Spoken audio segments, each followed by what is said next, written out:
اعوذ باللہ من الشیطان الرجیم بسم اللہ الرحمن الرحیم الحمد للہ رب العالمین۔ میرے محترم دوستوں اور بزرگوں، الحمدللہ ہم سورۃ فاتحہ کا درس قرآن شروع کر رہے ہیں۔ تو سورۃ فاتحہ اور قرآن پاک کے اندر اللہ تبارک و تعالی نے تمام ہدایت سے پر ہے۔ قرآن پاک اس کی مثال یوں دیتے ہیں جس طرح حوض ہے، حوض کے اندر پانی جمع ہوا ہے تو وہ حوض ہے۔ اس طرح ساری ہدایت اور جو ہے رہنمائی اللہ تعالیٰ نے قرآن میں جمع کرا دی ہے۔ قرآن پاک جو ہے وہ قرات سے مشتق ہے۔ قرات مانے پڑھنا، قرات مانے پڑھنا۔ جب شروع میں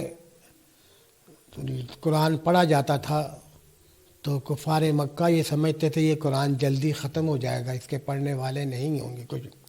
تو حضرت ابن عباس رضی اللہ تعالیٰ کا قول ہے کہ حضور علیہ السلام نے جب پہلی ہماری مردم شماری کی تو اس وقت ہماری تعداد 600 کے قریب تھی۔ 600 کے قریب تھی تو ہم بڑے خوش تھے کہ اب ہمیں کوئی نہیں مٹا سکے گا، ہمیں کوئی نہیں ختم کر سکے گا۔ تو یہ قرآن کہتے ہیں اس کو جو بار بار پڑھا جاتا ہے، اور جتنی تلاوت قرآن پاک کی ہوتی ہے اتنی کسی کتاب کی اتنی جو ہے تلاوت نہیں ہوتی ہے۔ نماز کے اندر، نماز کی ہر رکعت کے اندر سورۃ فاتحہ کا پڑھنا جو ہے واجب کے درجے کے اندر ہے۔ امام ابو حنیفہ رحمۃ اللہ علیہ کے نزدیک جو ہے سورۃ فاتحہ نماز کے اندر پڑھنا واجب ہے۔ تو واجب کے اندر، اور امام شافعی رحمۃ اللہ علیہ جو ہے وہ جنازے میں بھی جو ہے سورۃ فاتحہ پڑھنے کا حکم کرتے ہیں۔ تو سورۃ فاتحہ کے اندر تو قرآن پاک کے اندر جب یہ قرآن پاک نازل ہوا تو آپ اندازہ لگا لیں وہی عرب تھے، وہی لوگ تھے جن پر کوئی حکومت کرنا نہیں چاہتا تھا۔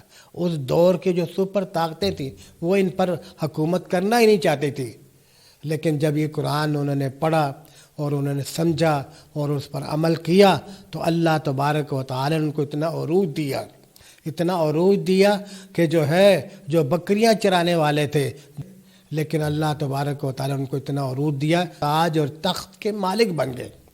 اس کو شاعر نے کہا ہے درفشانی نے تیری قطروں کو دریا کر دیا، دل کو روشن کر دیا، آنکھوں کو بینا کر دیا، خود نہ تھے جو راہ پر اوروں کے ہادی بن گئے۔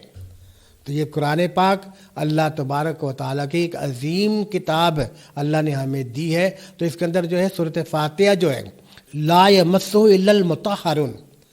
اب عام کتاب ہم ہاتھ میں پکڑ لیتے ہیں، رکھ دیتے ہیں، لیکن قرآن پاک میں اللہ تبارک و تعالیٰ نے فرمایا کہ لا یمسہ الا المطہرون، کہ تم بے وضو اس کو ہاتھ نہ لگاؤ، ناپاکی کی حالت میں اس کو ہاتھ نہ لگاؤ۔ اگر تم نے اس کا ادب احترام کیا ہے اور تم نے پڑھنا ہے یا ہاتھ لگانا ہے تو پہلے باوضو ہو جاؤ، پاک صاف ہو کے اس کتاب کو تم ہاتھ لگا سکتے ہو، پڑھ سکتے ہو۔ یہ اس کا ادب احترام ہے قرآن پاک کا۔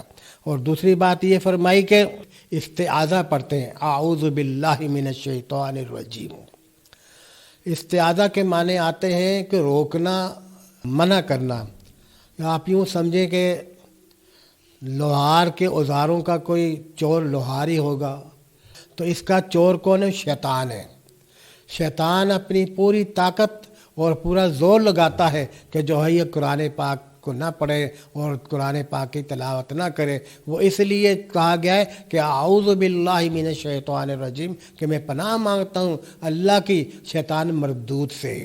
شیطان جو ہے وہ انسان کو گمراہ کرنے کے لیے وسوسے ڈالتا ہے۔ الذی یوسوس فی صدور الناس، وہ جو ہے وہ وسوسے ڈالتا ہے، شبہات ڈالتا ہے، اور جو ہے تاکہ یہ جو ہے اسلام اور قرآن سے ہٹ جائے۔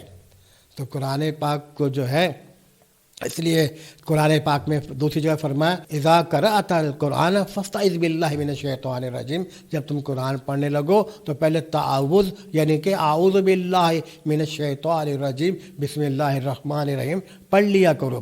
اس کا یوں سمجھیں، فارسی کا اشعار ہے کہ ہزار بار بے شویم دہن ز مشک گلاب، ہنوز نام تو گفتن کمال بے ادبی است، کہ ہم اپنے منہ کو پاک صاف رکھیں مشک اور گلاب کے پانی سے دھو کے اس کے بعد قرآن پاک کو پڑھیں، تلاوت کریں۔ تو ایک شاعر نے جو ہے اس طرح بھی کہا ہے۔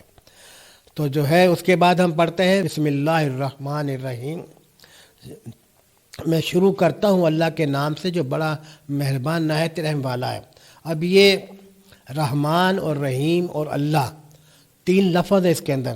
امام فخر الدین رازی رحمۃ اللہ علیہ نے لکھا ہے قرآن کریم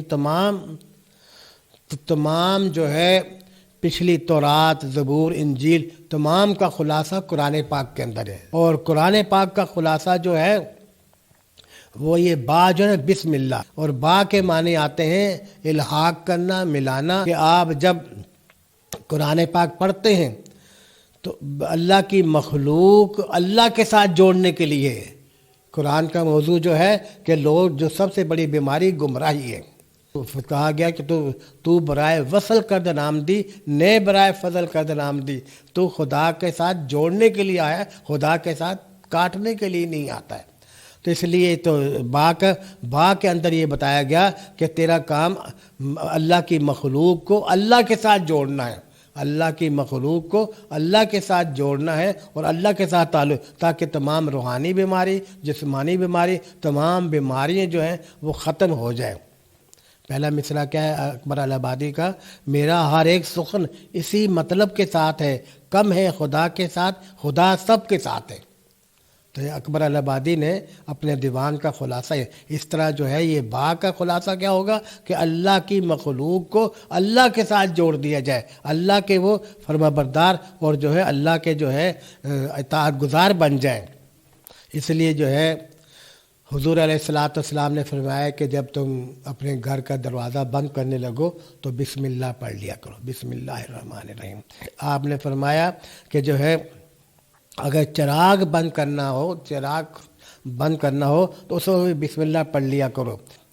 تو گھر کا دروازہ جب بند کرنے لگیں تو بسم اللہ الرحمن الرحیم پڑھ کے بند کرنا۔ اور بھی کام اس لیے حدیث پاک ہے کل امر ذی بال لم یبدہ بسم اللہ فہو اقطع، جو بھی ذی کام، عزت والا کام آپ نے شروع کرنا ہو تو بسم اللہ الرحمن الرحیم پڑھ کے اس کو وہ کام کو، اگر آپ نے بسم اللہ نہیں پڑھی تو دم بریدہ اور کیا نام ہے وہ بے برکتہ کام ہو جائے گا۔ تو شروع کے اندر جو ہے بسم اللہ الرحمن الرحیم پڑھنی چاہیے۔ اب یہ لفظ اللہ اللہ تعالیٰ کا ذاتی نام ہے۔ اللہ یہ لفظ ذات اللہ کا ذاتی نام ہے۔ رحمان اور رحیم، رحمان کہ بہت بڑا مہربان ہے، بہت زیادہ، اس میں مبالغہ کا صیغہ ہے کہ بہت زیادہ جو ہے رحم کرنے والا، رحیم رحم کرنے والا۔ تو فرمایا مہربان ہے اور رحم کرنے والا ہے۔ اب یہ یہاں پہ ایک نقطہ ہے کہ اب جس کسی کا نام عبد الرحمن ہے تو ہم اس کو جو ہے نا رحمان کہہ کے پکاریں گے تو گناہ ہوگا۔ ہم اس کو پورا نام لیں گے عبد الرحمن۔ اگر کسی کا نام فضل الرحمن ہے تو اس کو رحمان کہتے نہیں، اس کا نام پورا نام لے کے، تو رحمان اکیلا لفظ آپ نے نہیں کہہ سکتے، صرف جو ہے اس کا اگلا جو اس کے پہلے لفظ ہے وہ ضرور کہیں، تو نہ اس کو رحمان کہیں، کیونکہ وہ اللہ تعالیٰ کا صفاتی نام بھی ہے اور اس کے اندر مبالغہ بھی بہت زیادہ ہے۔ رحیم، اور علماء فرماتے ہیں رحمان دنیا کے اندر بھی ہے کہ کافر کے پر بھی، کافر کو بھی روزی دیتا ہے اور اس کے ماننے والے کو روزی دیتا ہے، اوروں پہ کافر بھی رحم ہوتا ہے اور اس دنیا اور مسلمان بھی رحم ہوتا ہے، لیکن رحیم کا تعلق صرف آخرت کے اندر مسلمانوں کے لیے ہے، مومن کے لیے، وہ صرف ان پر رحم کیا جائے گا۔ تو فرمایا اللہ بسم اللہ الرحمن الرحیم کہ اللہ بڑا مہربان ہے اور رحم کرنے والا ہے۔ قرآن پاک کی آیت ہے وَلَقَدْ آتَيْنَا سَبْعًا مِنَ الْمَثَانِي کہ ہم نے آپ کو سبع مثانی، یہ 7 آیات جو ہے اس کو سبع کہتے ہیں، 7 کو مثانی مطلب کہ بار بار پڑھنے والی۔ تو سورۃ فاتحہ جو ہے بار بار پڑھنے والی ہیں۔ ایک اگر کوئی 41 دفعہ پڑھ لے اور اس کا کوئی عزیز باہر جا رہا ہو یا کہیں جا رہا ہو تو اس پر پھونک مارے یا اس کو کہے تو وہ خیر و عافیت سے وہ گھر آ جائے گا، خیر و عافیت سے وہ 41 دفعہ۔ اور اس سے فرمائے جو اس صورت کا نام صورت شفا بھی ہے۔ الحمدللہ رب العالمین جب کہتے ہیں کہ تمام تعریفیں اللہ تعالیٰ کے لیے ہے، رب العالمین جو سارے جہاں کو پالنے والا ہے۔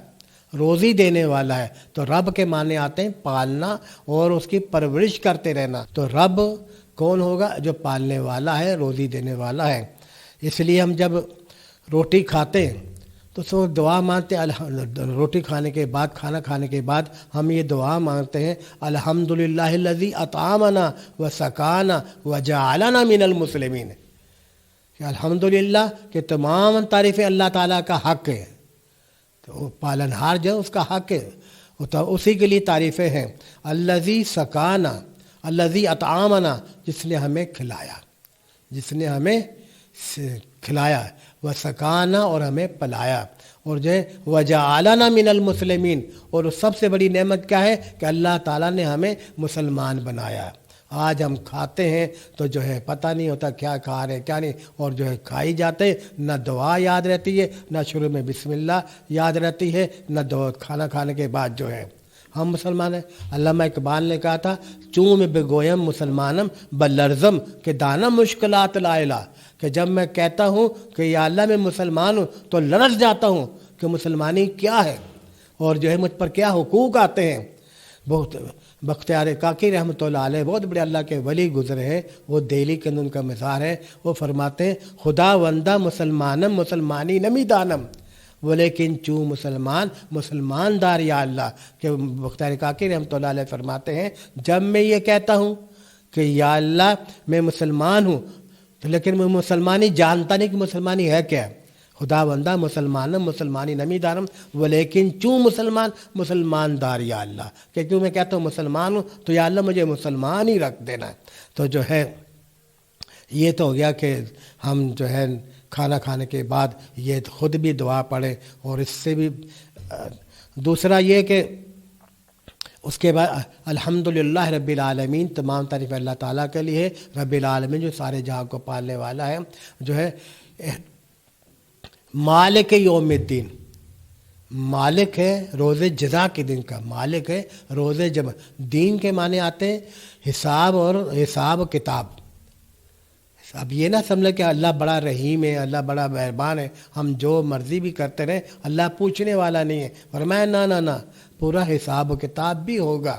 اس لیے قیامت والے دن اللہ تعالیٰ فرمائیں گے لمن الملک اليوم، آج کس کی حکومت ہے؟ لمن الملک اليوم، آج کس کی؟ تو لوگ اس وقت سلم سلم کہتے ہوں گے، کہتے یا اللہ حفاظت فرما، یا اللہ سلامت رکھ۔ پھر اللہ تعالیٰ خود ہی فرمائیں گے للہ واحد القہار، کہ آج اس قہار کی ضرورت ہے، قہار کی حکومت ہے جو اس کو انجام تک پہنچانے والے کی ہے۔ تو ہم یہ سمجھ لیں کہ بھی ہمارا حساب و کتاب ہے، یہ اساسی بنیادی عقیدہ ہے مسلمان کا، کہ یہاں جو ہم نیکی کریں گے اس کا صلہ ملے گا، اس کا بدلہ ملے گا۔ اگر یہ عقیدہ بیچ میں سے نکال دیا جائے تو جو ہے پھر جو ہے انسان نہ حلال کو دیکھتا ہے نہ حرام کو دیکھتا ہے، کچھ بھی نہیں کرتا۔ تو اس لیے جو ہے بس وہ کھانے پینے میں لگا رہتا ہے۔ مالک یوم الدین، جو روز جزا کے دن کا مالک ہے، جو روز جزا کے دن کا مالک ہے، اللہ تعالیٰ جو ہے مجھے بھی اور آپ کو بھی عمل کرنے کی توفیق عطا فرمائے۔ باقی آدھی جو یہ 7 آیات میں سے میں نے شروع کے اندر کا ترجمہ کر دیا، تھوڑی سی تشریح کر دی ہے۔ آگے جو ایاک نعبد و ایاک نستعین سے لے کے آخر تک پھر دوسرے مجلس کے اندر انشاءاللہ تعالیٰ زندگی رہی تو میں اس پر روشنی ڈالوں گا۔